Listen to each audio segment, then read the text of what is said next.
Let us now continuing the lesson solution. Today we will do Raoult's law for non-volatile solute. In last video we have done Raoult's law for volatile solute. First of all we have done a vapor pressure of liquids. How liquids exert pressure. Under that we have done a vapor pressure of liquid solutions. Solvent is liquid and the solute is the liquid. When the both are liquids, solute and solvent both are liquids, then we have done Raoult's law for volatile solute. That is, the solute is the volatile in that solution. Today we will do the vapor pressure of solutions of solids in liquids, as the solids are non-volatile, that they cannot be easily vaporized. To understand this, the vapor pressure of solution of solids in liquids, we will do Raoult's law for non-volatile solute. According to Raoult's law for non-volatile, at a given temperature, the vapor pressure of a solution containing non-volatile solute is directly proportional to the mole fraction of the solvent. इस law ਦੇ ਮੁਤਾਬਕ ਜਿਹੜਾ vapor pressure ਹੋਏਗਾ solution ਦਾ ਉਹ depend ਕਰਦਾ ਸੋਲਵੈਂਟ ਦੇ mall fraction ਤੇ, ਕਿਉਂਕਿ ਜਿਹੜਾ ਸੋਲਿਊਟ ਆ ਉਹ ਤਾਂ ਨੌਨ ਵੋਲੇਟਾਈਲ ਆ, ਉਹਦੇ ਤਾਂ ਵੇਪਰਸ ਬਣਨੇ ਨਹੀਂ। ਵੇਪਰਸ ਕਿਹਦੇ ਬਣ ਰਹੇ ਨੇ? ਸੋਲਵੈਂਟ ਦੇ ਬਣ ਰਹੇ ਨੇ, ਪਰ ਸੋਲਿਊਸ਼ਨ ਦੇ ਵਿੱਚ। ਪਰ ਜਦੋਂ ਅਸੀਂ ਸੋਲਵੈਂਟ ਦੇ ਵਿੱਚ ਸੋਲਿਊਟ ਪਾਇਆ ਉਹ ਵੀ ਨੌਨ ਵੋਲੇਟਾਈਲ ਪਾਇਆ।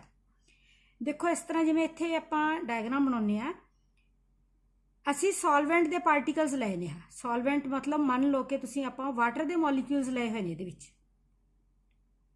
ਠੀਕ ਹੈ ਜੀ। ਪਾਣੀ ਦੇ ਵਿੱਚ ਆਪਾਂ ਕੀ ਘੋਲ ਰਹੇ ਹਾਂਗੇ? ਸ਼ੂਗਰ। ਚੀਨੀ ਨੂੰ ਘੋਲ ਰਹੇ ਹਾਂਗੇ, ਸੋਲਿਡ ਘੋਲ ਰਹੇ ਹਾਂਗੇ। ਚੀਨੀ ਦੇ ਜਿਹੜੇ ਪਾਰਟੀਕਲਸ ਨੇ ਜਦੋਂ ਅਸੀਂ ਇਹਦੇ ਵਿੱਚ ਪਾ ਦਿੱਤੇ ਸ਼ੂਗਰ ਦੇ, ਤਾਂ ਇਹਦੇ ਵਿੱਚ ਇਸ ਤਰ੍ਹਾਂ ਹੇਠਾਂ ਆ ਗਏ ਤੇ ਹੌਲੀ ਹੌਲੀ ਡਿਜ਼ੋਲਵ ਹੋਣੇ ਸ਼ੁਰੂ ਹੋ ਜਾਂਦੇ ਨੇ। ਡਿਜ਼ੋਲਵ ਹੋ ਕੇ ਕੀ ਹੁੰਦੇ ਨੇ? ਉਹ ਪਾਰਟੀਕਲਸ ਇੱਥੇ ਉੱਪਰ ਸਰਫੇਸ ਤੇ ਵੀ ਆ ਜਾਂਦੇ ਨੇ। ਹੁਣ ਦੇਖੋ ਸਰਫੇਸ ਦੇ ਉੱਪਰਲੇ ਪਾਸੇ ਪਹਿਲਾਂ ਇੱਕ ਬੀਕਰ ਲਿਆ ਜਿਹੜਾ ਆਪਾਂ, ਉਹਦੇ ਵਿੱਚ ਇਕੱਲਾ ਸੋਲਵੈਂਟ ਲਿਆ। ਇਹਦੇ ਵਿੱਚ ਆਪਾਂ ਸੋਲਵੈਂਟ ਤੇ ਸੋਲਿਊਟ ਦੋਨੇ ਲਏ ਨੇ। ਇਹਦੇ ਵਿੱਚ ਕੀ ਸੀ? ਇਕੱਲੇ ਸੋਲਵੈਂਟ ਦੇ ਪਾਰਟੀਕਲ ਸੀ। ਸਰਫੇਸ ਦੇ ਉੱਪਰ ਕਿਹੜੇ ਸੀ? ਇਕੱਲੇ ਸੋਲਵੈਂਟ ਦੇ ਪਾਰਟੀਕਲ ਸੀਗੇ। ਤਾਂ ਵੇਪਰਸ ਨੇ ਜਿਹੜੇ ਆਸਾਨੀ ਦੇ ਨਾਲ ਬਣ ਸਕਦੇ ਸੀ ਕਿ ਉੱਪਰਲੇ ਪਾਸੇ ਕੀ ਸੀ? ਇਕੱਲੇ ਸੋਲਵੈਂਟ ਦੇ ਪਾਰਟੀਕਲ ਸੀ। ਤਾਂ ਪ੍ਰੈਸ਼ਰ ਜ਼ਿਆਦਾ, ਮਤਲਬ ਸਾਰੇ ਸੋਲਵੈਂਟ ਦੇ ਨੇ ਤਾਂ ਉਹ ਇੰਟਰਮੋਲੀਕੂਲਰ ਫੋਰਸਿਸ ਨੂੰ ਤੋੜ ਕੇ ਬਾਹਰ ਨਿਕਲ ਜਾਂਦੇ ਸੀ ਤੇ ਪ੍ਰੈਸ਼ਰ ਐਗਜ਼ਰਟ ਕਰਦੇ ਸੀ। ਇਹਨੂੰ ਆਪਾਂ ਉੱਪਰਲੇ ਪਾਸੇ ਕਵਰ ਕਰ ਦਿੰਦੇ ਹਾਂ, ਕਿਉਂਕਿ ਪ੍ਰੈਸ਼ਰ ਐਗਜ਼ਰਟ ਕਰਨ ਲਈ ਆਪਾਂ ਨੂੰ ਇਹਨਾਂ ਨੂੰ ਕਵਰ ਕਰਨਾ ਪਏਗਾ, ਤਾਂ ਹੀ ਸਾਨੂੰ ਪ੍ਰੈਸ਼ਰ ਦਾ ਪਤਾ ਲੱਗੂਗਾ। ਹੁਣ ਇੱਥੇ ਦੇਖੋ ਤੁਸੀਂ ਕੀ ਆ, ਇੱਥੇ ਕੀ ਹੋ ਰਿਹਾ ਕਿ ਸੋਲਿਊਟ ਦੇ ਪਾਰਟੀਕਲਸ ਵੀ ਵਿੱਚ ਹੀ ਨੇ, ਦੇਖੋ ਸਰਫੇਸ ਦੇ ਉੱਤੇ, ਔਰ ਸੋਲਵੈਂਟ ਦੇ ਪਾਰਟੀਕਲਸ ਵੀ ਨੇ ਇਹਦੇ ਵਿੱਚ। ਇਹ ਸੋਲਵੈਂਟ ਦੇ ਪਾਰਟੀਕਲਸ ਨੇ ਗ੍ਰੀਨ। ਹੁਣ ਸਰਫੇਸ ਦੇ ਉੱਪਰ ਸੋਲਵੈਂਟ ਦੇ ਪਾਰਟੀਕਲਸ ਘਟ ਗਏ। ਇੱਥੇ ਦੇਖੋ ਸੋਲਵੈਂਟ ਦੇ ਪਾਰਟੀਕਲਸ ਸਾਰੇ ਹੀ ਨੇ, ਇੱਥੇ ਸੋਲਵੈਂਟ ਦੇ ਪਾਰਟੀਕਲਸ ਦੇ ਨਾਲ ਦੀ ਨਾਲ ਸੋਲਿਊਟ ਆ, ਯਾਨੀ ਕਿ ਥੋੜੇ ਪਾਰਟੀਕਲਸ ਨੇ। ਇਹ ਤਾਂ ਦੇਖੋ ਨੌਨ ਵੋਲੇਟਾਈਲ ਨੇ, ਇਹ ਵੋਲੇਟਾਈਲ ਨੇ। ਇਹ ਥੋੜੇ ਪਾਰਟੀਕਲਸ ਰਹਿ ਗਏ ਜਿਹੜੇ ਕਿ ਵੇਪਰਸ ਬਣਨਗੇ ਤੇ ਪ੍ਰੈਸ਼ਰ ਐਗਜ਼ਰਟ ਕਰਨਗੇ। ਇਟ ਮੀਨਸ ਇਸ ਤੋਂ ਆਪਾਂ ਇਹੀ ਅੰਡਰਸਟੈਂਡ ਕਰਦੇ ਹਾਂ ਕਿ ਜੇਕਰ ਆਪਾਂ ਸੋਲਵੈਂਟ ਦੇ ਵਿੱਚ ਨੌਨ ਵੋਲੇਟਾਈਲ ਸੋਲਿਊਟ ਪਾ ਦਿੰਦੇ ਆ ਤਾਂ ਪ੍ਰੈਸ਼ਰ ਆ ਜਿਹੜਾ ਘਟੇਗਾ, ਠੀਕ ਹੈ, ਕਿਉਂਕਿ ਉੱਪਰਲੇ ਪਾਸੇ ਪਾਰਟੀਕਲਸ ਹੀ ਥੋੜੇ ਨੇ ਤਾਂ ਘੱਟ ਵੇਪਰਸ ਬਣਨਗੇ। ਘੱਟ ਵੇਪਰਸ ਬਣਨਗੇ ਤਾਂ ਇਹਦਾ ਮਤਲਬ ਪ੍ਰੈਸ਼ਰ ਵੀ ਘੱਟ ਹੀ ਐਗਜ਼ਰਟ ਹੋਏਗਾ। ਇਸ ਕਰਕੇ ਜੇਕਰ ਆਪਾਂ ਨੌਨ ਵੋਲੇਟਾਈਲ ਸੋਲਿਊਟ ਪਾਉਂਦੇ ਤਾਂ ਪ੍ਰੈਸ਼ਰ ਆ ਜਿਹੜਾ ਉਹ ਘਟ ਜਾਂਦਾ ਹੈ, ਲੋਅਰ ਹੋ ਜਾਂਦਾ ਪ੍ਰੈਸ਼ਰ। ਤੇ ਇਸ ਨੂੰ ਹੁਣ ਆਪਾਂ ਮੈਥਮੈਟੀਕਲੀ ਕਿਵੇਂ ਡਿਨੋਟ ਕਰ ਸਕਦੇ ਹਾਂ ਕਿ P is directly proportional to x1। x1 ਹੁਣ P ਕੀ ਆ? ਇਹ ਹੈਗਾ ਪ੍ਰੈਸ਼ਰ ਸੋਲਿਊਸ਼ਨ ਨੇ ਜਿਹੜਾ ਐਗਜ਼ਰਟ ਕੀਤਾ, ਉਹ ਕਿਹਦੇ ਡਾਇਰੈਕਟਲੀ ਪ੍ਰੋਪੋਰਸ਼ਨਲ ਹੈ? x1। x1 ਕੌਣ ਆ? ਮੋਲ ਫ੍ਰੈਕਸ਼ਨਸ ਕਿਹਦੇ ਨੇ? ਸੋਲਵੈਂਟ ਦੇ। ਜੇਕਰ ਆਪਾਂ ਇੱਕ ਕੰਪੋਨੈਂਟ ਦੇ, ਮੰਨ ਲਓ ਇੱਕ ਕੰਪੋਨੈਂਟ ਦੇ ਨੇ ਜਿਹੜੇ, ਜੇਕਰ ਇੱਕ ਕੰਪੋਨੈਂਟ ਹੁਣ, ਜੇਕਰ ਰੌਲਟਸ ਲਾ ਜਿਹੜਾ ਨੌਨ ਵੋਲੇਟਾਈਲ ਦੇ ਮੁਤਾਬਕ ਜਿਹੜਾ ਪ੍ਰੈਸ਼ਰ ਐਗਜ਼ਰਟ ਹੁੰਦਾ ਉਹ ਸੋਲਵੈਂਟ ਦੇ ਕਰਕੇ ਹੀ ਹੁੰਦਾ ਹੈ। ਸੋਲਵੈਂਟ ਦੇ ਕਰਕੇ ਹੁੰਦਾ ਤਾਂ ਇਹਦਾ ਮਤਲਬ ਆਪਾਂ ਕੰਪੋਨੈਂਟ ਮੰਨ ਲਓ ਵੀ ਸੋਲਵੈਂਟ 1 ਆ, ਤਾਂ P1 ਇਸ ਤਰ੍ਹਾਂ ਵੀ ਲਿਖ ਸਕਦੇ ਆਪਾਂ। ਇਸ ਤਰ੍ਹਾਂ ਜਿਹੜਾ ਲਿਖਿਆ ਸੋਲਿਊਸ਼ਨ ਦਾ ਜਿਹੜਾ ਕੀਤਾ, ਜਦੋਂ ਸੋਲਿਊਸ਼ਨ ਦਾ ਪ੍ਰੈਸ਼ਰ ਹੀ ਐਗਜ਼ਰਟ ਸੋਲਵੈਂਟ ਨਹੀਂ ਕਰਨਾ ਹੈ, ਸੋਲਿਊਟ ਦਾ ਉਹਦੇ ਵਿੱਚ ਕੋਈ ਰੋਲ ਨਹੀਂ ਹੈਗਾ, ਸਿਰਫ ਸੋਲਿਊਟ ਉਹਦਾ ਲੋਅਰ ਕਰੇਗਾ ਪ੍ਰੈਸ਼ਰ ਆ ਜਿਹੜਾ, then P1 is directly proportional to X1 यानी कि वन कंपोनेंट किहड़ा सॉल्वेंट ते उसे दे मोल फ्रैक्शन दे बराबर आ। ते पहला असीं रॉल्स ला जिहड़ा वोलेटाइल दे लई करके हटे आ ਉਹਦੇ ਕੀ ਕਿਹਾ ਸੀ ਕਿ ਇੱਕ ਕੰਪੋਨੈਂਟ ਦਾ ਜੇਕਰ ਵੇਪਰ ਪ੍ਰੈਸ਼ਰ ਆ ਉਹ ਪ੍ਰੋਪੋਰਸ਼ਨੈਲਿਟੀ ਨੂੰ ਕਾਂਸਟੈਂਟ ਨੂੰ ਖਤਮ ਕਰਨ ਦੇ ਲਈ ਆਪਾਂ ਉਸ ਦੀ ਪਿਓਰ ਫਾਰਮ ਦਾ ਜਿਹੜਾ ਉਹਦਾ ਵੇਪਰ ਪ੍ਰੈਸ਼ਰ ਹੋਊਗਾ ਉਹਦਾ at A constant the farm ਦੇ ਵਿੱਚ ਇਹਨੂੰ ਆਪਾਂ ਇੱਥੇ ਲਾਵਾਂਗੇ ਪ੍ਰੋਪੋਰਸ਼ਨੈਲਿਟੀ ਨੂੰ ਖਤਮ ਕਰਨ ਦੇ ਲਈ। ਯਾਨੀ ਕਿ ਜਿਹੜਾ ਵਨ ਕੰਪੋਨੈਂਟ ਦਾ ਜਿਹੜਾ ਪ੍ਰੈਸ਼ਰ ਹੋਏਗਾ ਇਜ਼ ਇਕੁਅਲ ਟੂ ਉਹਦੀ ਪਿਓਰ ਫਾਰਮ ਦਾ ਪ੍ਰੈਸ਼ਰ ਇਨਟੂ ਉਹਦੇ ਮੋਲ ਫ੍ਰੈਕਸ਼ਨ ਜਿੰਨੇ ਹੋਣਗੇ ਉਹਦੇ ਬਰਾਬਰ ਹੋਏਗਾ। ਇਹਦੇ ਵਿੱਚ ਹੁਣ ਕੀ ਹੈ ਨॉन ਵੋਲੇਟਾਈਲ ਦੇ ਵਿੱਚ ਜਿਹੜਾ ਪ੍ਰੈਸ਼ਰ ਆ directly proportional to the mole fraction of the solvent non-volatile solute. The vapor pressure of a solution containing non-volatile solute is directly proportional to the mole fraction of the solvent. Solvent ਦੇ mole fraction ਦੇ ਬਰਾਬਰ ਹੈ। ਇਹਦਾ ਮਤਲਬ ਜਿਹੜਾ pressure ਐਗਜ਼ਰਟ ਹੋ ਰਿਹਾ ਇਕੱਲੇ solvent ਦੇ ਕਰਕੇ ਹੋ ਰਿਹਾ ਇਹ ਹੈਗਾ ਰੋਲਸ ਲਾ ਫਾਰ non-volatile solute ਦੇ ਲਈ। ਨੈਕਸਟ ਫਿਰ ਇਹਦਾ ਆਪਾਂ ਜੇਕਰ ਗ੍ਰਾਫ ਡਰਾ ਕਰਦੇ ਹਾਂ ਉਸੇ ਤਰ੍ਹਾਂ ਸੇਮ ਗ੍ਰਾਫ ਡਰਾ ਕਰਨਾ ਜਿਵੇਂ ਆਪਾਂ ਪਹਿਲਾਂ ਕੀਤਾ ਸੀਗਾ ਵੋਲੇਟਾਈਲ ਦੇ ਲਈ ਇਸ ਤਰ੍ਹਾਂ ਕਰਕੇ इधरले पासे आप लै लो मोल फ्रैक्शन और इधरले पासे लै लो तुसीं वेपर प्रैशर।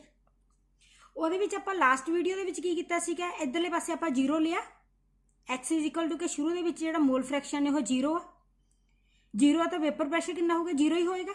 ਜਿਵੇਂ ਜਿਵੇਂ ਮੋਲ ਫ੍ਰੈਕਸ਼ਨ ਵੱਧਦੇ ਜਾਣਗੇ ਆਪਾਂ ਇਹਦੇ ਵਿੱਚ ਹੋਰ ਮਤਲਬ ਉਹਦੇ ਸੋਲਿਊਟ ਦੇ ਜਿਹੜੇ ਨੇ ਪਾਰਟੀਕਲ ਜਿਵੇਂ ਜਿਵੇਂ ਵੱਧਦੇ ਜਾਂਦੇ ਨੇ ਉਸੇ ਤਰ੍ਹਾਂ ਕੀ ਹੁੰਦਾ ਜਾਂਦਾ यानी कि इत्थे तुसीं कर लो x इज इक्वल टू 1 कर लो हुण इत्थे इस तरह मोल फ्रैक्शन इधर नूं इनक्रीज हो रहे हैं तो वेपर प्रैशर है जिहड़ा एक स्ट्रेट लाइन आएगा कि प्रैशर मान लो कि इत्थे आ गया आपां जिवें पिछली वारी कीता सी ये वैसे ड्रॉ आपां उदों तां कीता सी तां कि आपां इधरले पासे भी एक बना सकीए। इत्थे वैसे तुहानूं ड्रॉ करन दी जरूरत नहीं हैगी इत्थे की करना तुसीं सिर्फ स्ट्रेट लाइन कि 0 कंसनट्रेशन तो लैके 0 मोल फ्रैक्शन तो लैके ਇੱਥੇ 1 ਤੱਕ ਇਸ ਤਰ੍ਹਾਂ ਇੱਕ ਸਟੇਟ ਲਾਈਨ ਆਏਗੀ ਅਲੱਗ-ਅਲੱਗ ਤੇ ਜਦੋਂ ਤੁਸੀਂ ਰੀਡਿੰਗ ਲਵੋਗੇ ਇਸ ਤਰ੍ਹਾਂ ਇੱਥੇ ਅਲੱਗ-ਅਲੱਗ ਰੀਡਿੰਗ ਲੈਣੇ ਆ ਤੇ ਇਸ ਤਰ੍ਹਾਂ ਪੁਆਇੰਟ ਬਣਨਗੇ ਤਾਂ ਪੁਆਇੰਟ ਆਪਸ ਦੇ ਵਿੱਚ ਮਿਲ ਕੇ ਇੱਕ ਸਟੇਟ ਲਾਈਨ ਬਣਾਉਣਗੇ ਇਹ ਇਹਦਾ ਗ੍ਰਾਫ ਬਣੇਗਾ। ਹੁਣ ਜੇਕਰ ਇਹ ਵਾਲਾ ਜਿਹੜਾ P1 is equal to P1 note ਔਰ X1 ਇਸ ਨੂੰ ਜੇਕਰ ਆਪਾਂ ਰੀਅਰੇਂਜ ਕਰ ਦਈਏ ਰੀਅਰੇਂਜ ਕਰਕੇ ਦੇਖੀਏ ਤਾਂ ਕੀ ਆ P1 over P1 naught is equal to X1 इस तरह हो सकता। जेकर इस तरह हो गया तो जे आप हम 1 नूं माइनस कर दिए दोनों पासे आप 1 नाल माइनस कर देंगे 1 माइनस और इधरले पासे भी x1 दे विच आप 1 माइनस कर दो ये हुण x1 प्लस x2 तुहानूं पता लास्ट वीडियो च भी कीता आपां कि एक x1 plus x2 is equal to 1 दे बराबर हुंदे ने। इहदा मतलब x2 दे बराबर हो गया 1 minus P1 over P1 naught is equal to x2 ਦੇ ਬਰਾਬਰ ਹੋ ਗਿਆ। ਇੱਥੋਂ ਤੁਸੀਂ ਇਹਦਾ ਐਲਸੀਐਮ ਲੈ ਕੇ ਇਸ ਤਰ੍ਹਾਂ ਵੀ ਤੁਸੀਂ ਸੋਲਵ ਕਰ ਸਕਦੇ P1 ਨॉट ਮਾਈਨਸ P1 ਠੀਕ ਹੈ ਇਜ਼ ਇਕੁਅਲ ਟੂ x2 ਦੇ ਬਰਾਬਰ ਹੋ ਗਿਆ। ਹੁਣ P1 ਨॉट ਮਾਈਨਸ P1 ਕੀ ਹੋਇਆ P1 ਨॉट ਆ ਜਿਹੜਾ ਇਹ ਕਿਹਦਾ ਵੇਪਰ ਪ੍ਰੈਸ਼ਰ ਆ ਪਿਓਰ ਫਾਰਮ ਦੇ ਵਿੱਚ ਸੋਲਵੈਂਟ ਦਾ ਇੱਕ ਕੰਪੋਨੈਂਟ ਕਿਹੜਾ ਕੰਸੀਡਰ ਕਰ ਰਹੇ ਆਪਾਂ ਸੋਲਵੈਂਟ ਕਰ ਰਹੇ ਹਾਂ ਇਹਦੇ ਵਿੱਚ ਔਰ P1 ਕਿਹੜਾ ਹੈ ਉਸ ਕੰਪੋਨੈਂਟ ਦਾ ਸੋਲੂਸ਼ਨ ਦੇ ਵਿੱਚ ਵੇਪਰ ਪ੍ਰੈਸ਼ਰ ਪਿਓਰ ਫਾਰਮ ਦੇ ਵਿੱਚੋਂ ਆਪਾਂ ਸੋਲੂਸ਼ਨ ਦਾ ਕੱਢਿਆ ਤੇ ਇਹਦਾ ਮਤਲਬ ਰਿਲੇਟਿਵ ਲੋਅਰਿੰਗ ਹੋ ਰਹੀ ਹੈ ਵੇਪਰ ਪ੍ਰੈਸ਼ਰ ਦੀ ਵੇਪਰ ਪ੍ਰੈਸ਼ਰ ਘਟ ਰਿਹਾ ਆ ਕਿ ਪਿਓਰ ਸੋਲਵੈਂਟ ਦਾ ਜ਼ਿਆਦਾ ਆ ਤੇ ਜਿਹੜਾ ਸੋਲੂਸ਼ਨ ਦਾ ਉਹਦੇ ਨਾਲੋਂ ਘੱਟ ਹੁੰਦਾ। ਇਹਦੇ ਵਿੱਚ ਜਦੋਂ ਆਪਾਂ P1 ਦੇਖੋ ਆਪਾਂ ਕਰ ਰਹੇ ਹਾਂ P1 ਨॉट ਮਾਈਨਸ P1 ਇਹਦਾ ਮਤਲਬ ਲੋਅਰਿੰਗ in vapour pressure ਲੋਅਰਿੰਗ in vapour pressure ਤੇ ਜੇਕਰ ਆਪਾਂ P1 ਨॉट ਓਵਰ ਮਾਈਨਸ P1 ਦੇ ਨੀਚੇ P1 ਨॉट ਲਾ ਦਿੰਦੇ ਆ ਤਾਂ ਇਹਨੂੰ ਆਪਾਂ ਕਹਿੰਦੇ ਹਾਂ ਰਿਲੇਟਿਵ ਲੋਅਰਿੰਗ ਇਨ ਵੇਪਰ ਪ੍ਰੈਸ਼ਰ। ਇਹ ਪੁਆਇੰਟ ਨੂੰ ਬੇਟਾ ਧਿਆਨ ਨਾਲ ਸਮਝੋ ਇਹ ਬੱਚਿਆਂ ਨੂੰ ਕਈ ਵਾਰ ਪਤਾ ਨਹੀਂ ਲੱਗਦਾ ਰਿਲੇਟਿਵ ਲੋਅਰਿੰਗ ਤੇ relative ਲੋਅਰਿੰਗ in vapour pressure ਲੋਅਰਿੰਗ in vapour pressure relative ਲੋਅਰਿੰਗ ਦਾ ਮਤਲਬ ਉਹਦੇ ਕੰਪੈਰੀਜ਼ਨ ਤੇ ਕਿ P1 ਨॉट ਜਦੋਂ ਸੋਲਵੈਂਟ ਫਾਰਮ ਦੇ ਵਿੱਚ ਸੋਲਵੈਂਟ ਦਾ ਪਿਓਰ ਜਿਹੜਾ ਵੇਪਰ ਪ੍ਰੈਸ਼ਰ ਆ ਉਹਦੇ ਨਾਲ ਜਦੋਂ ਕੰਪੇਅਰ ਕਰ ਦਿਆਂਗੇ ਤਾਂ ਵੇਪਰ ਪ੍ਰੈਸ਼ਰ ਕਿੰਨਾ ਘਟ ਗਿਆ ਸੋਲਵੈਂਟ ਦੇ ਵਿੱਚੋਂ ਇਹ ਤਾਂ ਉਹਨੂੰ ਆਪਾਂ ਕਹਿੰਦੇ ਆ ਰਿਲੇਟਿਵ ਲੋਅਰਿੰਗ ਇਨ ਵੇਪਰ ਪ੍ਰੈਸ਼ਰ। ਤੇ ਜੇਕਰ ਆਪਾਂ ਇਹਨੂੰ ਇਕੱਲੇ ਨੂੰ ਇਸ ਤਰ੍ਹਾਂ ਕੰਸੀਡਰ ਕਰਦੇ ਆ P1 ਨॉट ਮਾਈਨਸ P1 ਤਾਂ ਉਹਨੂੰ ਆਪਾਂ ਕਹਿੰਦੇ ਸਿਰਫ ਲੋਅਰਿੰਗ, ਵੀ ਕਿੰਨਾ ਲੋਅਰ ਹੋ ਗਿਆ, वेपर प्रैशर कितना घट गया। तो जेकर उन्होंने डिवाइड कर दो तुसी P1 नॉट दे नाल तां उन्होंने आपां कहने आ relative lowering in vapour pressure. हुण रॉड्स ला फिर की बन गया, जेकर आपां इस तरह रीअरेंज कर दिता तो रॉड्स ला दी डेफिनेशन की बन जूगी कि रिलेटिव लोअरिंग हो रही है इहदे वेपर प्रैशर की, कि relative lowering in vapour pressure of an ideal solution. किसी आइडियल सोल्यूशन का जिहड़ा रिलेटिव लोअरिंग हो रहा vapour pressure non volatile solute दे, ਜਿਹਦੇ ਵਿੱਚ ਕਿ ਨॉन ਵੋਲੇਟਾਈਲ ਸੋਲਿਊਟ ਆ, ਉਹ ਕਿਹਦੇ ਤੇ ਡਿਪੈਂਡ ਕਰ ਰਿਹਾ, ਮੋਲ ਫ੍ਰੈਕਸ਼ਨ ਆਫ ਸੋਲਿਊਟ। ਇਹ ਸੋਲਿਊਟ ਦੇ ਮੋਲ ਫ੍ਰੈਕਸ਼ਨ ਆ ਗਿਆ। ਇੱਥੇ ਦੇਖੋ ਆਪਾਂ x1 ਜਿਹੜਾ ਲਿਆ ਸੀਗਾ, ਇਹ ਮੋਲ ਫ੍ਰੈਕਸ਼ਨ ਕਿਹਦਾ ਸੀ, ਸੋਲਵੈਂਟ ਦੇ ਸੀ। ਠੀਕ ਆ, ਆਪਾਂ ਸੋਲਵੈਂਟ ਹੀ ਲਿਆ ਨਾ, ਹੀ ਸੋਲਵੈਂਟ ਦਾ ਜਿਹੜਾ ਵੇਪਰ ਪ੍ਰੈਸ਼ਰ ਆ ਉਹ ਕਿਹਦੇ ਬਰਾਬਰ ਆ, ਸੌਰੀ ਸੋਲਵੈਂਟ ਦਾ ਜਦੋਂ ਪ੍ਰੈਸ਼ਰ ਲੈਂਦੇ ਹੈਗੇ ਆਪਾਂ इज इक्वल टू एक कंपोनेंट का जोड़ा, एक कंपोनेंट आप कंसीडर किया नॉन वोलेटाइल वाले जोड़ा लॉ किया, सॉल्वेंट लिया तो सॉल्वेंट का ही प्योर फॉर्म के सॉल्वेंट की मोल फ्रैक्शन जो इन्होंने माइनस करके इतने बन गए हम x2 कौन है फिर सल्यूट आ, जान कि नॉन वोलेटाइल सल्यूट है, नॉन वोलेटाइल सल्यूट उत्ते it मीनस lowering in vapour pressure है जोड़ा relative lowering in vapour pressure पूरे का पूरा की है relative lowering in vapour pressure किते डिपेंड कर रहा मोल फ्रैक्शन ऑफ सल्यूट ते।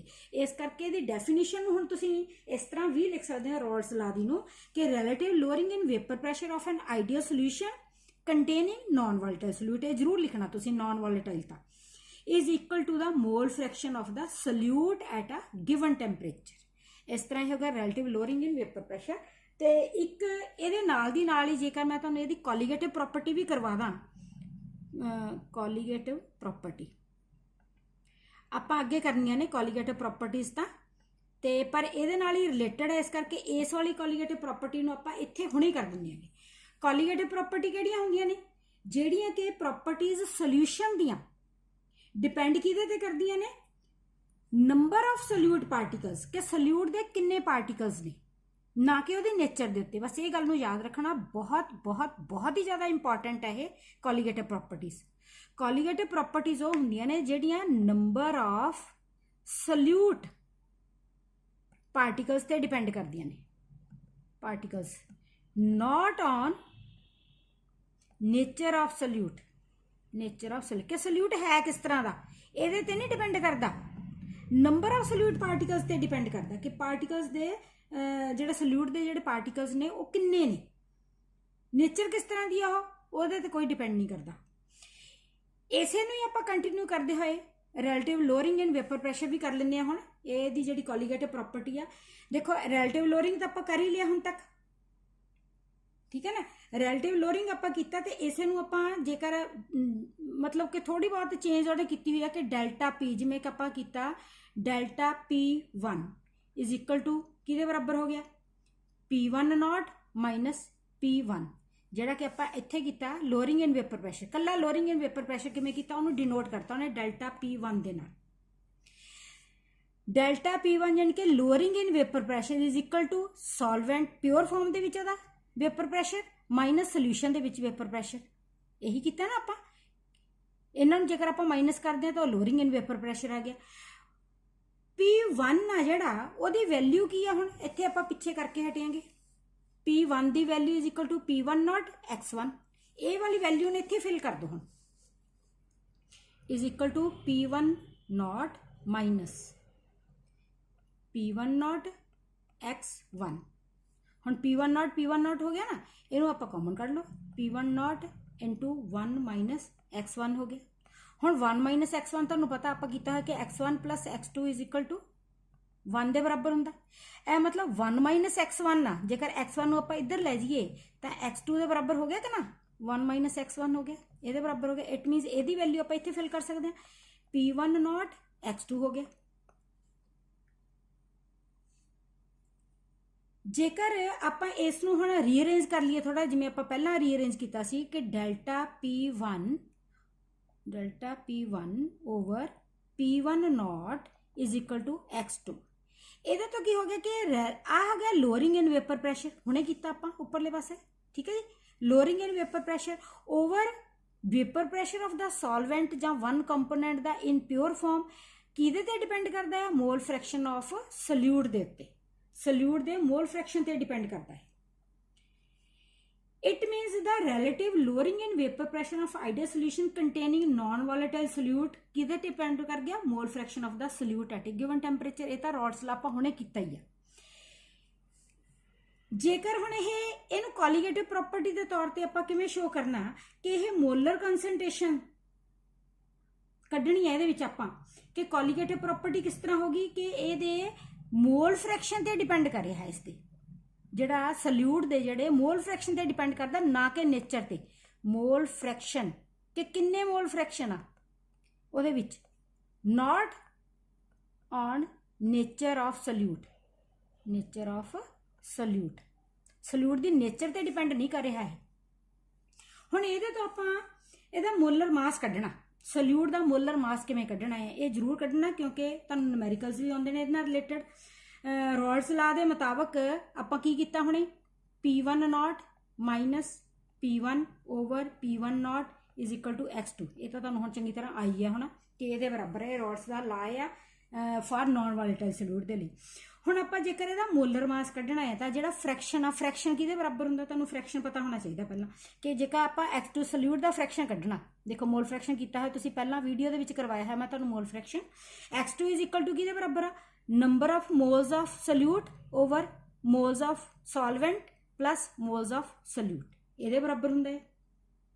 हुण मोल्स किवें कड्ढणे ने आपां, मोल्स कड्ढण दे लई की करदे आ आपां वेट जिन्ना दित्ता मन के आपां N2 दे N2 मोल्स कड्ढणे ने ਉਹ किहदे बराबर हुंदे ने कि जिन्ना ਉਹਦਾ वेट दित्ता होया W2 पाया तो ਇਹਦੇ ਪੈਰ 'ਚ ਵੀ 2 ओवर मोलर मास ਉਹਦਾ M2 ਇਹਦਾ 2 पाया तो ਆਪਾਂ ਨੂੰ पता लगेगा कि ਆਪਾਂ सैकेंड सल्यूट ਦਾ ਕੱਢ ਰਹੇ ਹਾਂ सारा, ठीक है ना।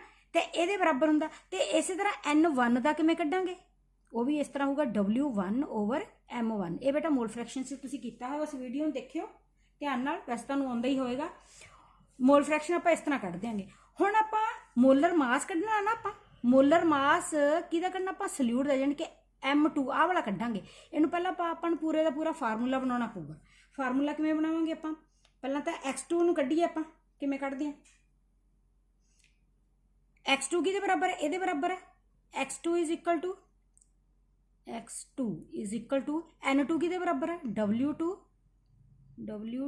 ओवर M2 ओवर N1 किहदे बराबर है W1 over M1 plus W2 over M2। हुण जिहड़ा ये फार्मूला लागू हुंदा बहुत ही डाइल्यूट सल्यूशन दे लई लागू हुंदा। डाइल्यूट सल्यूशन का मतलब जिहदे विच सल्यूट आ जिहड़ा बहुत घट मात्रा दे विच होऊगा। जदों सल्यूट बहुत घट मात्रा दे विच होऊगा, सल्यूट कौन है 2, ठीक है जी।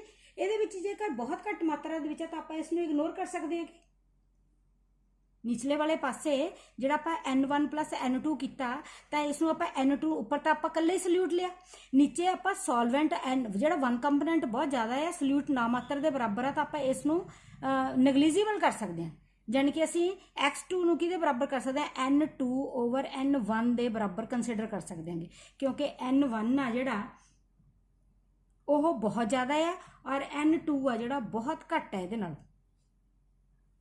ठीक है।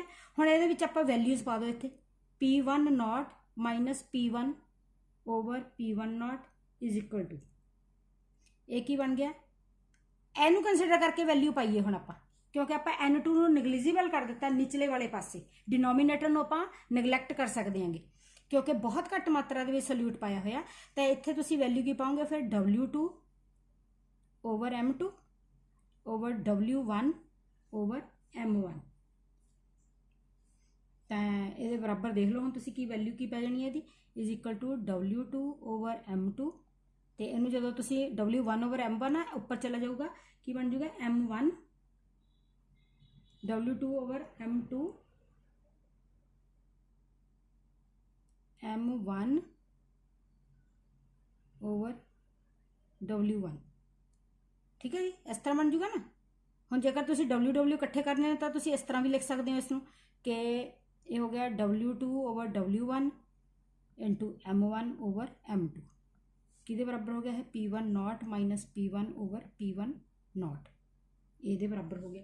हुण आपां इहदे विच कड्ढना की है M2 कड्ढना है ਆਪਾਂ ਮੋਲਰ ਮਾਸ ਕੱਢਣਾ ਹੈ ਸੋਲਿਊਟ ਦਾ।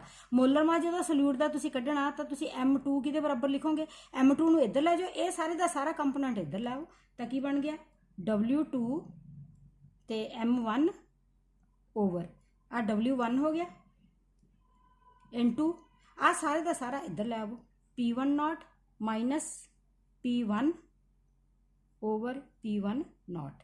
ਇਹ ਵਾਲਾ ਤੁਹਾਡਾ ਫਾਰਮੂਲਾ ਬਣ ਗਿਆ ਮੋਲਰ ਮਾਸ ਨੂੰ ਕੱਢਣ ਦੇ ਵਾਸਤੇ। ਇਹ ਹੋ ਗਿਆ ਕੋਲੀਗੇਟਿਵ ਪ੍ਰੋਪਰਟੀ ਕਿਹਦੀ ਹੋ ਗਈ, ਰਿਲੇਟਿਵ ਲੋਅਰਿੰਗ ਇਨ ਵੇਪਰ ਪ੍ਰੈਸ਼ਰ। ਤੇ ਇਸ ਤੋਂ ਬਿਨਾ ਇੱਕ ਹੈਗਾ ਆ ਕਿ ਸਪੈਸ਼ਲ ਕੇਸ ਆ ਰੌਲਸ ਲਾ, ਹੈਨਰੀਜ਼ ਲਾ ਦਾ।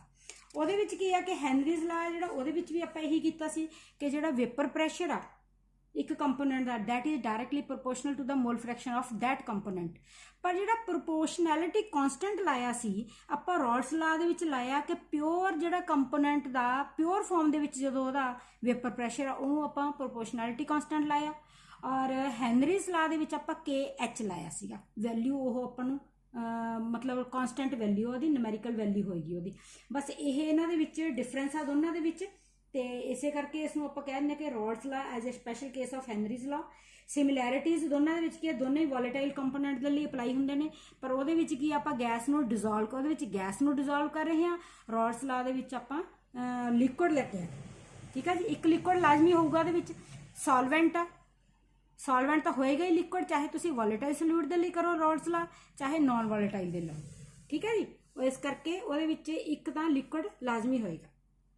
ਇਸ ਤਰ੍ਹਾਂ ਤੇ ਡਿਫਰੈਂਸ ਤੁਹਾਨੂੰ ਮੈਂ ਦੱਸ ਦਿੱਤਾ ਕਿ ਉਹਨਾਂ ਦੀ ਪ੍ਰੋਪੋਰਸ਼ਨੈਲਿਟੀ ਕਾਂਸਟੈਂਟ ਆ ਜਿਹੜਾ ਉਹਨਾਂ ਦਾ ਦੋਨਾਂ ਦਾ ਫਰਕ ਆ ਜਿਹੜਾ ਉਹੀ ਉਹਨਾਂ ਦਾ ਡਿਫਰੈਂਸ ਆ। ਤੇ ਜੇਕਰ ਦੇਖੋ ਹੈਨਰੀਜ਼ ਲਾ ਦੇ ਮੁਤਾਬਕ ਮੈਂ ਇੱਥੇ ਤੁਹਾਨੂੰ ਥੋੜਾ ਜਿਹਾ ਤੁਹਾਨੂੰ ਦੱਸ ਦਿੰਨੀ ਆ, ਹੈਨਰੀ ਲਾ ਦੇ ਮੁਤਾਬਕ ਜੇਕਰ P1 ਉਹਦੇ ਮੁਤਾਬਕ ਵੀ ਇਹੀ ਆ ਪ੍ਰੋਪੋਰਸ਼ਨਲ ਟੂ X1, ਤੇ ਰੌਲਸ ਲਾ ਦੇ ਮੁਤਾਬਕ ਵੀ P1 ਪ੍ਰੋਪੋਰਸ਼ਨਲ ਟੂ X1। ਇੱਥੇ ਪ੍ਰੋਪੋਰਸ਼ਨੈਲਿਟੀ ਕਾਂਸਟੈਂਟ ਕੀ ਲੱਗ ਰਿਹਾ, P1 is equal to KH X1। ਇੱਥੇ ਕੀ ਲੱਗ ਰਿਹਾ, P1 is equal to P1 naught X1। ਬਸ ਆਹ ਫਰਕ ਆ, ਇਹ ਹੈਗਾ ਹੈਨਰੀਜ਼ ਲਾ, ਇਹ ਹੈਗਾ ਰੌਲਸ ਲਾ। ਤੇ ਇਹ ਜਿਹੜੇ ਨੇ ਜੇਕਰ ਆ ਦੋਨੇ ਬਰਾਬਰ ਨੇ ਤੇ ਆ ਦੋਨੇ ਬਰਾਬਰ ਨੇ, P1 ਨੋਟ ਇੱਧਰ ਇਹ ਬਰਾਬਰ ਨੇ, ਤਾਂ ਇਹਦਾ ਮਤਲਬ KH ਆ ਜਿਹੜਾ is equal to P1 note ਦੇ ਬਰਾਬਰ ਹੋਏਗਾ। ਠੀਕ ਹੈ ਨਾ, ਇਹ ਵੀ ਇਹਦੇ ਬਰਾਬਰ ਹੋ ਸਕਦਾ। ਬਸ ਇਸੇ ਤਰ੍ਹਾਂ ਹੀ ਇਹ ਰੌਲਸ ਲਾ ਆ ਜਿਹੜਾ ਸਪੈਸ਼ਲ ਕੇਸ ਆ ਹੈਨਰੀਜ਼ ਲਾ ਦਾ। ਤੇ ਧਿਆਨ ਨਾਲ ਸੁਣੋ ਬੇਟਾ, ਵੀਡੀਓ ਨੂੰ ਸਮਝੋ, ਤੇ ਬਹੁਤ ਬਹੁਤ ਜ਼ਿਆਦਾ ਇੰਪੋਰਟੈਂਟ ਨੇ ਰੌਲਸ ਲਾ ਦੋਨੋਂ ਦੇ ਦੋਨੋਂ।